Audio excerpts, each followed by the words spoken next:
လောကကြီးမှာတချို့ယောက်ျားတွေဟာဘဝကျန်းနဲ့လွန်းလို့ဆင်းရဲနွမ်းပါးနေကြတာမဟုတ်ပါဘူး။သူတို့ရဲ့ကံကြမ္မာတစ်ခုလုံးကိုလောင်းကစားဆိုတဲ့အရာကြီးကဝါမျိုးသွားလို့သာဘဝတွေပျက်စီးနေကြရတာပါ။ဒီနေ့မှာတော့ယောက်ျားတစ်ယောက်အနေနဲ့လောင်းကစားကိုဘာကြောင့်အပြီးတိုင်ဆွန့်လွတ်တင်လဲဆိုတဲ့အကြောင်းရင်းတွေကိုရင်ဖွင့်ပြောပြချင်ပါတယ်။ပထမဆုံးအနေနဲ့လောင်းကစားဟာအင်မတန်တာဝန်တည်တတ်တဲ့ယောက်ျားကောင်းတစ်ယောက်ကိုတောင်အရှက်အကြောက်မရှိလိန်ညာတတ်သူတစ်ယောက်အဖြစ်အလွယ်တကူပြောင်းလဲပြနိုင်ပါတယ်။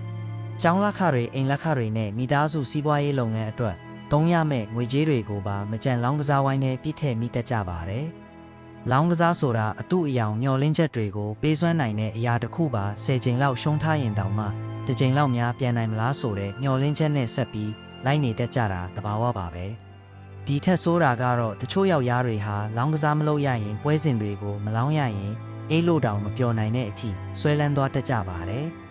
ဒီလိုဆွဲလန်းမှုတွေကနေတဆင့်တာယာနေတဲ့အိမ်ထောင်ရေးနဲ့မိသားစုရဲ့ငြိမ်းချမ်းရေးကိုရိုက်ချိုးဖျက်ဆီးပစ်လိုက်ပါတယ်။ကိုယ့်ရဲ့စ조사အားထုတ်မှုတွေထက်ကံတရားကိုသာပို့ပြီးမိခိုလာတက်ကြသလိုနောက်ဆုံးမှာပိုက်ဆံတွေအကျွေးချေးပြီးအကျွေးရှင်တွေစီကနေပုံရှောင်ပြေးလွှားနေရတဲ့ဘဝကိုရောက်သွားတတ်ပါတယ်။ဒီလိုနဲ့ပဲစိတ်တက်ကြတာဒေါသထွက်တာနဲ့စိတ်ပြက်ဝမ်းနေတာတွေပဲအဖက်တင်ကြံရစ်ပါတော့တယ်။မိန်းမနဲ့သားသမီးတွေကိုအချိန်ပေးပြီးဂယုဆိုင်ရမယ့်အစားလောင်းကစားပွဲစဉ်တွေကိုစောင့်ကြည့်ဖို့သာအချိန်တွေပိုပေးလာကြပါတယ်။ဒါပေမဲ့အမြဲတမ်းသတိရနေရမယ့်အချက်တစ်ခုကတော့လောင်းကစားမှာအမြဲတမ်းအကြီးမားဆုံးအနိုင်ရသူဟာလောင်းကစားကုမ္ပဏီတွေသာဖြစ်ပြီးတင်ဘယ်တော့မှမဟုတ်ဘူးဆိုတာပါပဲ။ညီကိုတို့တေချာပေါက်နိုင်နေဆိုတဲ့ပွဲမျိုးဒီလောကမှာလုံးဝမရှိပါဘူး။လောင်းကစားလုပ်တာကတကယ်ပဲအကျိုးမြတ်ရှိနေမယ်ဆိုရင်ဒီလောင်းကစားကုမ္ပဏီတွေဟာလွန်ခဲ့တဲ့အချိန်ကတည်းကပိတ်သွားလောက်ပါပြီ။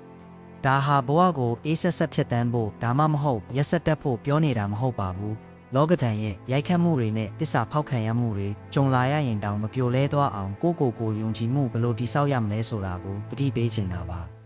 ဒါဟာလက်တွေ့ဘဝရဲ့အခက်အခဲတွေနဲ့ရင်ဆိုင်ရတဲ့အခါလွယ်နဲ့ပြိုလဲသွားတတ်တဲ့ကလေးဆန်သူတွေအတွက်မဟုတ်ပဲတကယ်ယောက်ျားစစ်တွေအတွက်သာဖြစ်ပါတယ်မှတ်ထားပါငါသာကြိုတိခဲ့ရင်ဆိုတဲ့စကားဟာအမြဲတမ်းမိုင်မဲတဲ့အယူတယောက်ရဲ့နှုတ်ခမ်းဖျားကနောက်ဆုံးစကားပါပဲဒါကြောင့်အခုပဲတတိဝင်ပြီးကိုဘဝကိုခိုင်ခိုင်မာမာရပ်တည်လိုက်ပါ